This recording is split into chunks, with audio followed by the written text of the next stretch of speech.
തൃക്കൂർ ഭരതയിൽ ആശ്രമം തോടിന്റെ വശങ്ങൾ കെട്ടുന്ന പ്രവർത്തനങ്ങൾ അശാസ്ത്രീയമാണെന്ന് ആരോപിച്ച് നാട്ടുകാർ നിർമ്മാണ പ്രവർത്തനങ്ങൾ തടഞ്ഞു.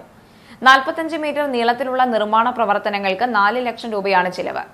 തൊഴിലുറപ്പ് പദ്ധതിയിൽ ഉൾപ്പെടുത്തി നിർമ്മിക്കുന്ന തോടിന്റെ ഓരങ്ങൾ കെട്ടുന്നതിൽ അഴിമതിയുണ്ടെന്നാണ് നാട്ടുകാരുടെ ആരോപണം. റോഡിനോട് ചേർന്നുള്ള തോടിന്റെ വശങ്ങളിൽ നിന്ന് ആഴത്തിൽ മണ്ണെടുത്ത് മാറ്റാതെയാണ് നിർമ്മാണം നടക്കുന്നത്. ഇവിടെ കോൺക്രീറ്റ് നടത്തി കരിങ്കൽ ഭിത്തി കെട്ടാനുള്ള ശ്രമമാണ് നാട്ടുകാർ തടഞ്ഞത്. നിർമ്മാണം നടക്കുന്ന സ്ഥലത്ത് ബന്ധപ്പെട്ട അധികാരികൾ വരുന്നില്ലെന്നും ആക്ഷേപമുണ്ട്.